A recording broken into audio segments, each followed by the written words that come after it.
आज का लेक्चर हम स्टार्ट कर रहे हैं डीएफए से, ठीक है। DFA stands for deterministic finite automata. Deterministic finite automata, deterministic का मतलब क्या है? डिटर्मिनिस्टिक का मतलब होता है, डिटर्मिनिस्टिक एल्गोरिदम्स भी होते हैं, deterministic algorithm and non deterministic algorithm. ऐसे एल्गोरिदम जो सेम इनपुट पे, अगर आप इसको इनपुट दें कोई भी, और अगर ये एल्गोरिदम आंसर कर रहा है ना 5, तो ये हमेशा आंसर 5 करेगा, चाहे आप इनपुट एक दफा दें, ठीक है।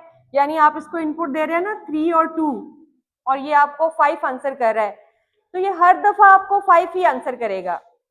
तो ऐसे एल्गोरिदम्स को हम कहते हैं डिटर्मिनिस्टिक एल्गोरिदम्स। तो ये वहीं से है डिटर्मिनिस्टिक फाइनाइट ऑटोमेटा। यानी फाइनाइट का मतलब है कि इसकी नंबर ऑफ स्टेट्स जो हैं वो गिनी जा सकती हैं। ऑटोमेटा का मतलब है कि ये एक एब्स्ट्रैक्ट मशीन है, एब्स्ट्रैक्ट मशीन जिसे आप इम्प्लीमेंट अभी नहीं कर सकते, ठीक। ऑटोमेटा ऑटोमेटिकली वर्क करती हुई एब्स्ट्रैक्ट मशीन है। यानी यहाँ तो आपको काम करके दिखाएगी कि जो वर्ड एक्सेप्ट हो रहे हैं उन्हें एक्सेप्ट करेगी, जो वर्ड रिजेक्ट हो रहे हैं उनको रिजेक्ट करेगी। ये लैंग्वेज का एक एब्स्ट्रैक्ट मॉडल बनेगा, जहां पे उस मॉडल में यानी DFA is a combination of transitions and states. Transitions and states, transition और स्टेट्स का ये कॉम्बिनेशन है डीएफए, जिसमें जो एक स्टेट है वो बिहेव करती है एज अ स्टार्ट स्टेट या फिर इनिशियल स्टेट, जिसको हम रिप्रेजेंट करते हैं इस तरह से भी, और उसे हम रिप्रेजेंट करते हैं इस तरह से भी, ठीक है। स्टेट्स के अगर हमने नाम देने हैं तो हम इसको नाम भी दे सकते हैं ऐसे, ये स्टेट्स के नाम Q1, X1, इस तरह से स्टेट्स के नाम 1, 2, 3, सिर्फ स्टेट्स को आसानी से रिकॉग्नाइज करने के लिए, ठीक। और इसमें कुछ स्टेट्स बिहेव करेंगी as a final state. Final state एक या एक से ज्यादा भी हो सकती हैं, ठीक है, एक या एक से ज्यादा भी हो सकती हैं। और फाइनल स्टेट को हम रिप्रेजेंट करते हैं इस तरह से भी और इस तरह से भी रिप्रेजेंट कर सकते हैं, ठीक है। हमेशा डीएफए स्टार्ट होगा इधर से, स्टार्टिंग स्टेट से, और जब भी आपका वर्ड एंड होगा तो आपको होना चाहिए किसी फाइनल स्टेट पे। कुछ ऐसी स्टेट्स भी होती हैं, ठीक है, ये इस तरह से, जो कि फाइनल भी नहीं होती और स्टार्टिंग भी नहीं होती। ये स्टेट्स आप एक स्टेट से दूसरी स्टेट पे मूव करने के लिए, ठीक है, आपको चाहिए होता है स्टेट्स के दरमियान में ट्रांजिशंस, ये एक स्टेट से दूसरी स्टेट पे। अब ट्रांजिशन किस किस चीज की हो सकती है? ट्रांजिशन होती है हर अल्फाबेट की। एक स्टेट से आपके पास हर अल्फाबेट के लिए ट्रांजिशन कंपल्सरी है। अगर आपके पास यहाँ पे ये एक स्टेट है और आपके अल्फाबेट्स हैं ए और बी, तो ये कंपल्सरी है कि आप इस स्टेट से ए की एज भी निकालेंगे और बी की ट्रांजिशन भी मस्ट है। आउटगोइंग, ये जो आउटगोइंग है ना, इसे कहते हैं ट्रांजिशन। हाँ, इसकी तरफ जो आ रही है ना एजेस, उस पर कोई कंडीशन नहीं है कि वो कितनी होनी चाहिए, वो मल्टीपल भी हो सकती हैं। वो इस स्टेट की Q1 स्टेट की ट्रांजिशंस नहीं है। Q1 स्टेट की ट्रांजिशन कौन सी है? जो इसमें से आउटगोइंग है, इनकमिंग इसकी ट्रांजिशन नहीं है। इसमें ए की ट्रांजिशन भी होनी चाहिए और बी की ट्रांजिशन भी कंपल्सरी है। किसमें? डीएफए में, डिटर्मिनिस्टिक फाइनाइट ऑटोमेटा में। इसमें अगर आप फॉर एग्जांपल यहाँ पे ए की 2 ट्रांजिशन करते हैं तो ये अलाउ नहीं है, ठीक है। फिर ये डिटर्मिनिस्टिक नहीं रहेगा अगर हम ऐसे करेंगे। क्यों? हो सकता है अगर हम स्टार्टिंग विद ए, अगर हम इस तरफ को जाएं तो वर्ड एक्सेप्ट हो जाए, इस तरफ को जाएं तो वर्ड रिजेक्ट हो जाए। तो ए के लिए हमारे पास दो चॉइसेस है ना एक स्टेट पे। हो सकता है हम इस तरफ को जाएं तो एक्सेप्ट हो जाए, इस तरफ को जाएं तो रिजेक्ट हो जाए। तो ये फिर हम कहते हैं कि ये अब इसका बिहेवियर क्या हो गया है, नॉन डिटर्मिनिस्टिक बिहेवियर हो गया है। ये डिटर्मिनिस्टिक नहीं रहा। डिटर्मिनिस्टिक तो वो चीज होती है जो अगर एक दफा एक्सेप्ट हुई है तो हर दफा एक्सेप्ट ही होगी।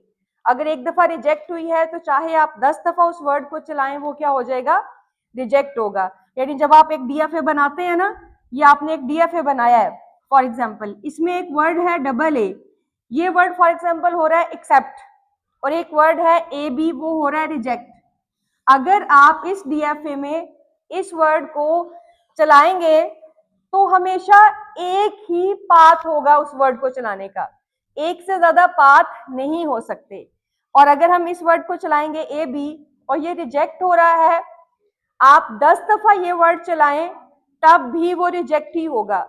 इसलिए इसे कहते हैं कि ये डिटर्मिनिस्टिक फाइनाइट ऑटोमेटा है। इसमें नॉन डिटर्मिनिस्टिक फाइनाइट ऑटोमेटा भी होते हैं। नॉन डिटर्मिनिस्टिक वो होते हैं जिन पे कभी एक वर्ड एक्सेप्ट हो जाता है और कभी वही वर्ड क्या हो जाता है, रिजेक्ट भी हो जाता है। और उसमें एक स्टेट से नंबर ऑफ ट्रांजिशंस एक अल्फाबेट की एक से ज्यादा भी हो जाती हैं, लेकिन वो अभी हम डिस्कस नहीं कर रहे। हम डिस्कस कर रहे हैं किसको, डिटर्मिनिस्टिक फाइनाइट ऑटोमेटा को। तो ये इसका बेसिक स्ट्रक्चर है, ये इसके बेसिक नोटेशंस हैं जो इसमें यूज होती हैं कि कैसे इसमें स्टार्ट स्टेट, कैसे फाइनल स्टेट और कैसे इसमें ट्रांजिशंस बनेंगी। अब अगर हम बेसिक सा एक ऑटोमेटा बनाते हैं, सबसे पहले इस लैंग्वेज के लिए a प्लस बी का स्टार, ये लैंग्वेज है, इसमें किस तरह के वर्ड्स हैं, इसमें ऑल ए और बी के ऑल कॉम्बिनेशंस हैं।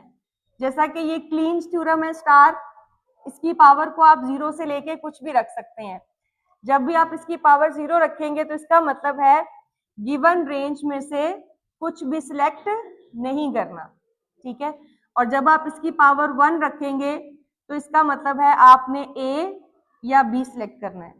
जब आप इसकी पावर 2 रखेंगे तो डेट्स मीन अब आप इसमें से दो चीजें सिलेक्ट कर सकते हैं, या तो डबल ए बी ए और डबल बी, ठीक है। देन आप इसकी पावर को 3, 4, 5 अप टू सो ऑन रख सकते हैं। अब इसमें जो स्मॉलेस्ट वर्ड आपका एक्सेप्ट हो रहा है वो स्मॉलेस्ट वर्ड है नल, यानी एम्प्टी स्ट्रिंग। तो डीएफए में एम्प्टी किस तरह से बनाते हैं कि एम्प्टी स्ट्रिंग को एक्सेप्ट करें। अगर आप इनिशियल स्टेट को ही फाइनल बना देंगे तो ये डीएफए एक्सेप्ट कर रहा है एम्प्टी स्ट्रिंग, यानी यहीं से स्टार्ट किया विदाउट टेकिंग एनीथिंग, वहीं पे आपने स्टॉप कर दिया, आपने कोई भी अल्फाबेट नहीं लिया, तो ये एम्प्टी स्ट्रिंग है।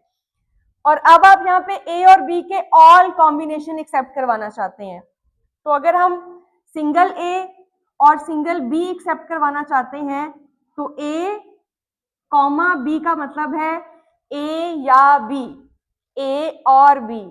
क्या आप इस ट्रांजिशन पे जाते हुए या ए ले सकते हैं या बी।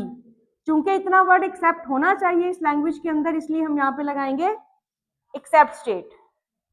इस तरह से लिखें या आप इसको इस तरह से लिखें कि ए और यहां से बी, ये दोनों एक ही चीजें हैं, ठीक है, दोनों एक ही बात है। लेकिन अगर हम ये एज इस तरफ लगाएंगे, क्या अब ये दोनों एक ही चीज है? नहीं, अब ये डिफरेंट है। क्यों? क्योंकि ये ट्रांजिशन यहां से आउट गोइंग है और ये वाली ट्रांजिशन इनकमिंग बन रही है, तो ये डिफरेंट है, ये चीज नहीं थी, ठीक। तो स्मॉलेस्ट वर्ड ए और बी एक्सेप्ट हो रहे हैं। देन हमने double A, double B, A B और बी ए, ये जो वर्ड्स हैं ये एक्सेप्ट करवाने हैं।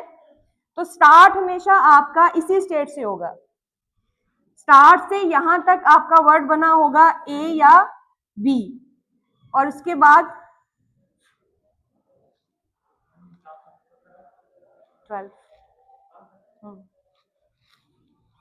उसके बाद इस स्टेट से ए और बी, और ये हमने यहां पे भी फाइनल। इसमें हर स्टेट क्यों फाइनल बन रही है? क्योंकि ए और बी के ऑल कॉम्बिनेशन एक्सेप्ट हो रहे हैं। कोई ऐसा वर्ड जो इस लैंग्वेज में रिजेक्ट होता हो, ए और बी का कॉम्बिनेशन लेकिन लैंग्वेज में रिजेक्ट होता हो, ऐसा कोई भी वर्ड इसमें नहीं है। That's why all combination. तो चूंकि इस स्टेट के भी ए और बी हमें कहीं ना कहीं पे लूप करना पड़ेगा, क्योंकि यहाँ पे जो वर्ड्स हैं वो इनफाइनाइट हैं। इस लैंग्वेज में आप ट्रिपल ए बना सकते हैं, फिर आप 4A बना सकते हैं, फिर आप 5B बना सकते हैं, 6B, 7B, 8B, 12B, 13 and next so on 50, 100।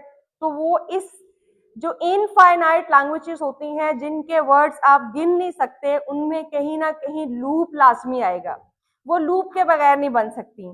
ठीक, तो हम लूप अगर इसी स्टेट पे लगा देते हैं तो इस चीज का मतलब होता है कि अब आप एक ए, दूसरा ए, तीसरा ए भी ले सकते हैं, फोर्थ भी ले सकते हैं, फिफ्थ भी ले सकते हैं।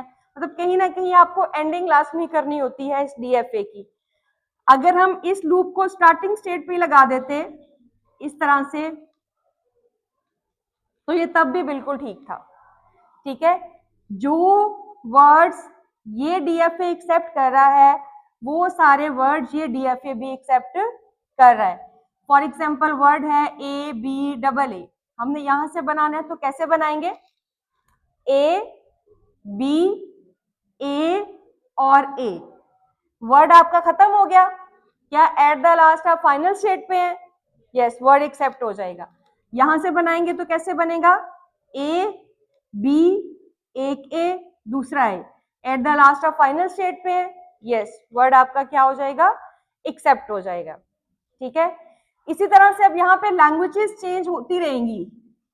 उन लैंग्वेजेस के अकॉर्डिंग हमने ये मशीन, ये डीएफए बनाना सीखना है कि ये किस तरह से बनेगा। जैसे लैंग्वेज हुई स्टार्ट विद ए, जब स्टार्ट विद ए है तो अब इस लैंग्वेज का स्मॉलेस्ट वर्ड क्या है? ए इज द स्मॉलेस्ट वर्ड। ठीक, तो सबसे पहले हम डीएफए का जो स्ट्रक्चर ड्रॉ करेंगे वो करेंगे स्मॉलेस्ट वर्ड के लिए, स्मॉलेस्ट वर्ड के लिए। ठीक है, यानी स्मॉलेस्ट वर्ड और कंडीशन को, क्योंकि यहाँ पे जो कंडीशन है वो एक ही है, कंडीशन को हमेशा एज पे रखना है कि स्टार्ट किया ए एक्सेप्ट हो गया। ठीक है, स्टार्ट किया ए एक्सेप्ट हो गया। अगर कोई इसको ऐसे बनाता कि ये मैंने लूप लगाया, अब देखिए इसका स्मॉलेस्ट वर्ड तो एक्सेप्ट ही नहीं हो रहा, तो आपने डीएफए की जो शुरुआत है ना वही गलत की है। अगर कोई एक्सेप्ट कराता है कि चलो ए मेरा एक्सेप्ट हो रहा है, लेकिन इसके साथ ही एम्प्टी भी एक्सेप्ट हो रहा है अब, और एम्प्टी तो इसका वर्ड नहीं है, तो स्मॉलेस्ट वर्ड सबसे पहले अकेला स्मॉलेस्ट वर्ड एक्सेप्ट करवाएं स्टार्ट से फाइनल तक। ठीक है, इसको हमने फाइनल क्यों नहीं बनाया? क्योंकि इस लैंग्वेज के अंदर एम्प्टी स्ट्रिंग नहीं है। Then just missing edge complete करने हैं। यहां से किस अल्फाबेट की एच मिस है? बी की। और यहां से क्या हमें स्टार्टिंग में कभी भी चाहिए? नहीं। क्यों? क्योंकि इस लैंग्वेज का स्टार्ट किससे हो रहा है? ए से। जब भी कोई यहां से बी लेने की कोशिश करेगा, यानी स्टार्ट बी से करेगा, तो हमेशा ये वर्ड क्या होगा? रिजेक्ट, रिजेक्ट होगा। तो हम इसको एक ऐसी स्टेट पे भेजते हैं जहां से कभी भी आप फाइनल पे नहीं पहुंच सकते। ये ए और बी इस डेड स्टेट के लगाना इसलिए जरूरी है कि डीएफए में हर स्टेट से ए और बी की एज कंपलसरी है, और जब भी कोई बी, फॉर एग्जांपल ये स्टार्ट करेगा बी ए, वर्ड तो रिजेक्ट होना है, लेकिन अगर हम ये नहीं लगाते तो क्या होगा? बी लिया, हम यहाँ पे पहुंचे, यहाँ से आगे हमारे पास रास्ता ही नहीं है। तो अगर हम ये ए और बी लगाएंगे तो एटलीस्ट हम फाइनल स्टेज तक पहुंच जाएंगे। B A B A, word खत्म हो गया, एट द लास्ट आप जिस स्टेट पे खड़े हैं वो स्टेट फाइनल नहीं है, तो वर्ड क्या हो जाएगा? रिजेक्ट। तो आपके पास आउटपुट आ गई कि रिजेक्ट हो रहा है। ठीक है, देन इस स्टेट को हम बोलते हैं डेड स्टेट। ऐसी स्टेट जहां पे आप एक दफा एंटर हो जाएं और उसके बाद आप कभी भी फाइनल स्टेट पे ना पहुंच सके, ऐसी स्टेट को क्या बोलते हैं? Dead state. उसके बाद इस स्टेट के ए और बी मिसिंग है, यहां से ए मिसिंग है, प्रीवियस हमने क्या लिया हुआ है? ए। ये वर्ड इस लैंग्वेज का पार्ट है, यस, यानी स्टार्ट किससे हो रहा है? ए से। ए से जब हमारा स्टार्ट हो गया है, उसके बाद हम ए लें, बी लें, ए लें, बी लें, कोई इश्यू नहीं है। यानी स्टार्टिंग वाली कंडीशन आपकी यहाँ आते हुए क्या हो चुकी है? फुलफिल हो चुकी है। स्टार्ट ए से हो चुका है, उसके बाद आप जो मर्जी लेते रहे, कोई भी प्रॉब्लम नहीं है, ठीक है, आप कुछ भी ले सकते हैं। इसी तरह अगर आपका स्टार्ट हो रहा होता डबल ए से, स्टार्ट विथ डबल ए, तो हम कैसे बनाते? Now your smallest word is double A. Double A is the smallest word, ठीक है, डबल ए। हमेशा कंडीशन को रखें एच पे। यहां से एच किसकी मिसिंग है? बी की। क्या स्टार्टिंग में बी कभी चाहिए? नहीं, तो बी कहां हो जाएगा? डेड पे। यहां से बी कभी चाहिए? नहीं, वो भी क्या हो जाएगा? Dead.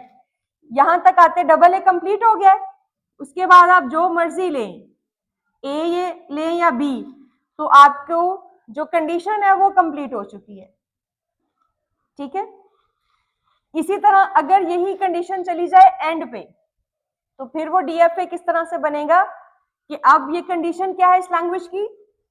Always end with B. हमेशा वो वर्ड एक्सेप्ट होने चाहिए जो बी पे एंड हो रहे हैं। तो इस लैंग्वेज का स्मॉलेस्ट वर्ड क्या है? B is the smallest word for this language, only B, B accept करवा। अब यहां से स्टूडेंट्स मोस्टली क्या करते हैं इसको बनाते हुए कि ए और बी यहां से जो मर्जी ले लो, एंड करते हुए बी ले लेना, ठीक है। इसमें क्या है, जो बेसिक वॉल्यूशन हो रही है वो ये वाली है कि स्टार्ट स्टेट से बी की क्या है? दो एजेस। अब देखिए ये नॉन डिटर्मिनिस्टिक बिहेवियर है। कैसे नॉन डिटर्मिनिस्टिक बिहेवियर है? कि for a b word it can be accept और reject at the same time. कैसे? कि अगर ए बी के लिए ए बी हम इधर गए तो एक्सेप्ट हो गया, लेकिन अगर हम ए और बी इधर ही रहे तो वर्ड क्या हो गया? रिजेक्ट।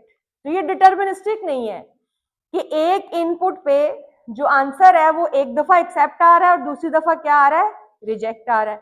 तो इसको डिटर्मिनिस्टिक बनाने के लिए हमने फिर क्या करना है कि हमने एक अल्फाबेट के लिए एक ही रास्ता होना चाहिए, ठीक। जब वो एक रास्ता होगा तो वो अगर एक दफा एक्सेप्ट हुआ है तो हर दफा एक्सेप्ट ही होगा। यहां से एच किसकी मिसिंग है? ए की। इस ए वर्ड को इस लैंग्वेज में आने के लिए किस चीज की जरूरत है?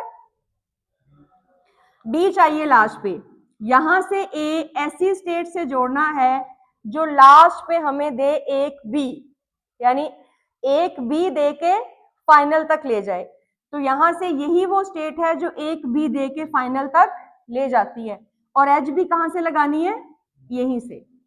तो जितने मर्जी ए लेते रहें, लेकिन इस फाइनल पे पहुंचने के लिए इस बी को लेना लाजमी है। फिर यहां से एच किसकी मिसिंग है? ए। प्रीवियस क्या लिया हुआ है? बी। अगेन अब इस वर्ड के एंड पे आ रहा है ए, और इस वर्ड को फाइनल करने के लिए हमें अगेन चाहिए एक B.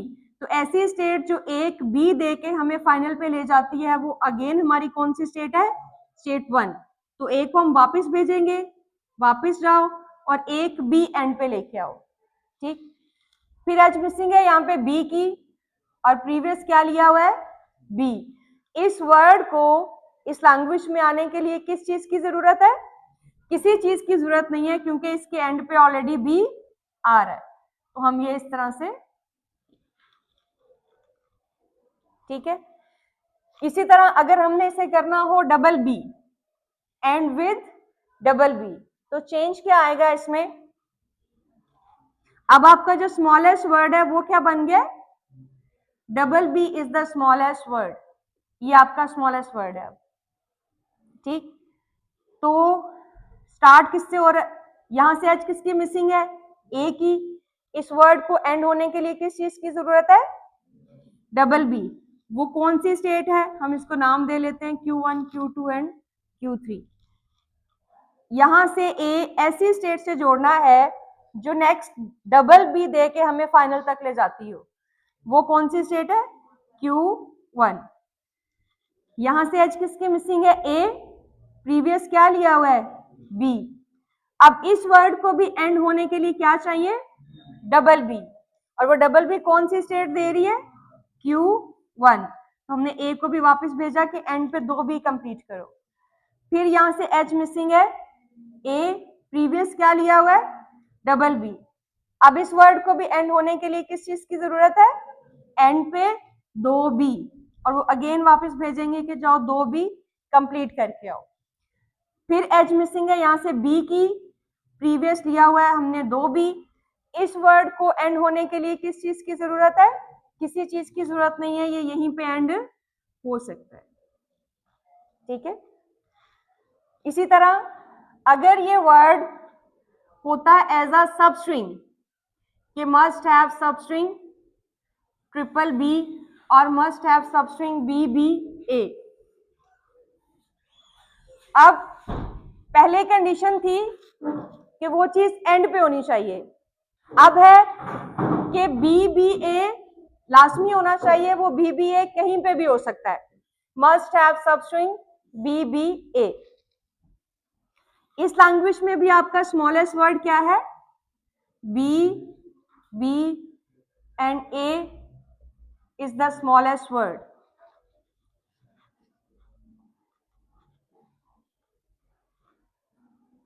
BBA is the smallest word. ये स्ट्रिंग लाजमी होनी चाहिए हर वर्ड के अंदर। ठीक, यहां से आज किसकी मिसिंग है? A की।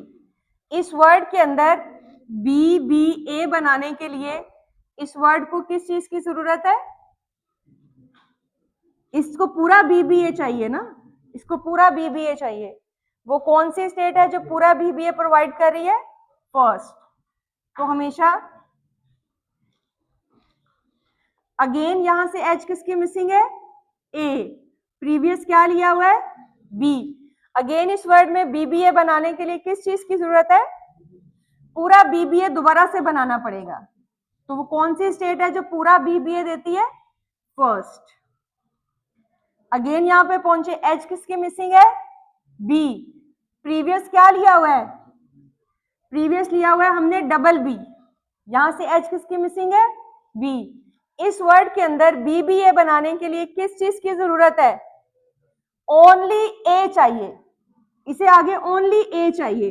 तो इस वर्ड के अंदर देखें BBA बन जाएगा। तो ऐसी कौन सी स्टेट है जो सिर्फ A दे के फाइनल तक पहुंचाती है? Q3। और एज लगानी कहां से थी? Q3 से। तो देखें Q3 से Q3 पे B का क्या आ रहा है? लूप। अगेन यहां पे पहुंचे, H किसकी मिसिंग है? A। प्रीवियस क्या लिया होगा? BBA। अब इस वर्ड को इस लैंग्वेज में आने के लिए किस चीज की जरूरत है? किसी चीज की नहीं, क्योंकि इस वर्ड के अंदर ऑलरेडी सबस्ट्रिंग BBA आ रही है, तो इसको अब किसी चीज की जरूरत नहीं है। तो ये A, ये ठीक है। इसी तरह यहां से जब H मिसिंग है B की और प्रीवियस आपने लिया हुआ है BBA, तो अगेन इस वर्ड के अंदर सबस्ट्रिंग BBA मौजूद है। जब एक दफा कंडीशन कंप्लीट हो गई तो उसके बाद आप जो मर्जी लें, उसमें कोई भी प्रॉब्लम नहीं।